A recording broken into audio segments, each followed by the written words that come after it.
boldly going where no show has gone before.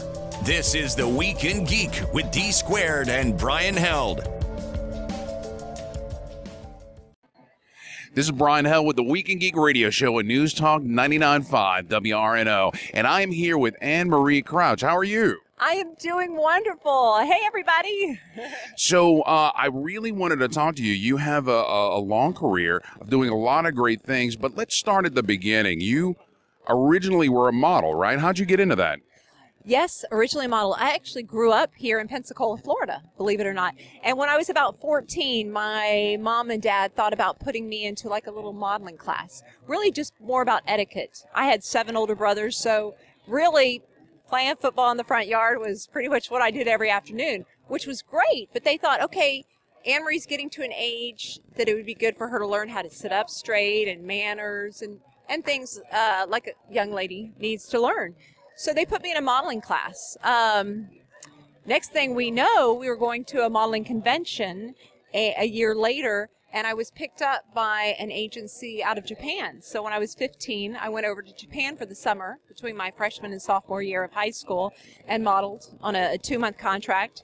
The next year, I did a summer in Paris, and then it just continued. I lived overseas for about 8 years before moving back to the States and basing myself here. So I really had a nice long, and it was through the 80s, mid-80s, early to mid-80s when I started. The economy was great, and we traveled all around the world doing different photo shoots. So I felt very blessed that it was at that time in my life when the economy was so good and could experience so much of that. And all that world travel, that must have been a fantastic experience, see different cultures and everything. Very much so. I mean, I was young at the time, so sometimes I look back and go, oh, I wish I had been a little bit older so I could really understand what I'm seeing and what I'm experiencing. But there's many places that, now that I'm older, that I would like to take my daughter back to show her and experience it on a different level. But, I mean, truly, from start to finish, my life has been so blessed with these kind of opportunities. Africa, I went to Africa several times on different shoots. Israel, places that we might not go to nowadays. And back then it was a bit more safe and secure, and I was able to really see the world. Yeah. Fantastic. Now, of course, that modeling led to acting, and we have seen you as Princess Shayla from Power Rangers. Tell me about that experience. Well, it's kind of funny because I always tell people acting is modeling and modeling is acting. So when I was a model, just still photography, a lot of times we'd be on set with just a white backdrop, and we'd have to create these characters. We'd be there for hours and hours a day. And I remember, like, one time I wore, like, one of those grandma snap-ups, let's say for JCPenney's. And I go, okay, I've got to make this look fun and cute. So I created this scenario, like, I'm having tea on my porch with my best friend, and we're just chatting.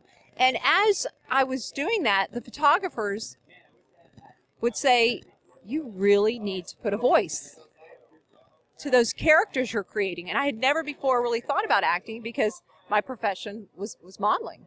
And so I thought, okay, so I took a couple of improv classes. I was living in Dallas because that's where JCPenney's was headquartered at the time. So I lived in Dallas for a couple of years.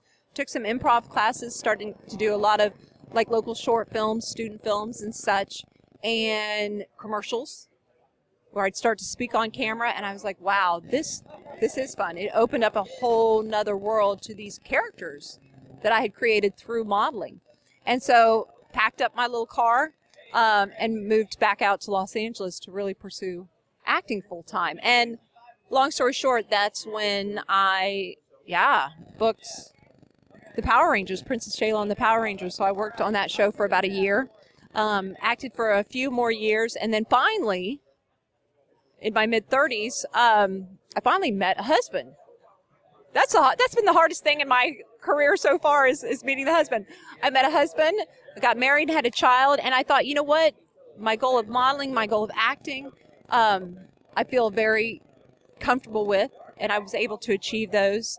And so I spoke to my husband about moving back to the Panhandle of Florida and really going for my next goal in life, which is my true passion, is teaching the next generation of aspiring models and actors. So that's when I came back here set up shop, opened AMC Talent, and now I manage a nice group of actors and teach acting classes from time to time for on camera.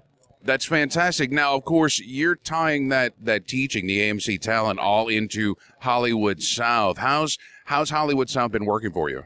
Well, you know, that's the thing, is this area has these actors are so passionate, and they're willing to drive 4 or 5 hours, even for an audition, because where we live in the Panhandle of Florida, we have opportunities such as New Orleans and Atlanta and even Orlando. So this little market here, it's like a flower, and all the little leaves and limbs can go to these different markets that are full of opportunities for them. So to me, it was perfect timing to come back here now that we have Hollywood South, and a lot of the jobs are not necessarily just leaving Los Angeles. It's still busy there. That's, you know, still a great place to be, but it's opening up. And I think with the internet, especially back in the day when I was a model and actress, we didn't really have the internet. Yes, I am that old. We didn't really have the internet. So now it's opening up, and we're having so many people creating their own web series and their own films that we can share through the internet, that it's exploding. So I feel like my main goal is to really help to prep the actors and maybe make their road a little smoother through the experiences that I had growing up in this industry. So you bring up an interesting point, and I'd like to explore it, is that we see things being different from the typical Hollywood, what's the word I'm looking for? Just kind of process of making films, especially with Netflix and Hulu and Amazon Prime. How is that affecting your students and the industry? I think it really just gives them more on-camera experience. Like I always tell my students, hit those short films, be on set. There's nothing like on-set experience. And some of my students are making a web series and things like that. Yes, it's still, it's not for profit. You know, they're still not making a profit of it. We all have our day jobs. 95% of actors have day jobs. I mean, that's just a known fact, even in Los Angeles. So, but it's giving them so much more confidence and experience that when they do have those auditions for networks and films, they're much more competitive and ready to go. No, absolutely. I can totally see that. I mean, I'm doing a little short film work myself, and I still have a day gig. I got the radio show, so yeah. Exactly. And my goal is, I love work. Every single thing I do in my life around work, I love it. I'm passionate about it. And I have these actors that, like Teets. Teets Blackburn's with me today. She's my handler here at Pensacola Comic-Con. One of my great actresses. We're also friends, and we're a family. And I always tell my talent, you know, we have gymnastics. We have softball teams. We have all these different groups of people that have dance, have similar interests. But actors, we're kind of unique. You know, we don't have right down the street, you know, let's go hang out with our acting friends and do some improv. So we're really close-knit family, and we help each other out and help each other film. And if somebody, loses a job, then we look and we help to generate that job to make ends meet so that we can continue this passion. And I truly believe as long as you're just following your footsteps, following your passion, things will work out, and doing it for the right reasons, obviously. Absolutely, and community is so vitally important.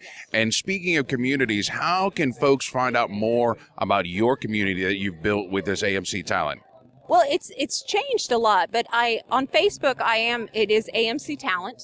You can find us on Facebook, AMC Talent. I've created that throughout the years. I've been back 10 years. I've gone from a licensed agent to where I finally realized, yes, I can submit talent. I can book them for jobs. I can invoice clients. But is that really truly helping the talent out as much as managing the talent, which is a little bit different than an agency? So AMC Talent has turned from a talent agency into a management company, to where it's a small group of people, but that we can get together and we can learn things just like Actors Access, and really from the foundation up, is where I'm focused on. So we're creating a new website. It's not out yet, but you can find us on Facebook at amctalent.com. Also, Anne Marie Crouch on Facebook. So really, that's the key place that people are finding us right now. And again, we'll continue to, we do showcases in different cities. We'll continue to grow, and we always post different local events we're doing there. But the goal right now is the family that I manage, the actors that are strong, and watching them grow and being able to place them in these larger markets and watching them work and book. And eventually, I would like to turn that more into a full-time business once my talent get more experience and work more, obviously. Fantastic. Well, Ann, thank you so much for taking the time today, and we appreciate it. Thank you so much. Thanks. Guys, it's the Week in Geek on News Talk 99.5 WRNO. Tune in for more. The Week in Geek, Sunday night at 7 on News Talk 99.5 WRNO. Don't forget, you can listen to previous episodes on the iHeartRadio app at The Week in Geek Radio Show. Like them on Facebook and follow them on Twitter at Twig Radio.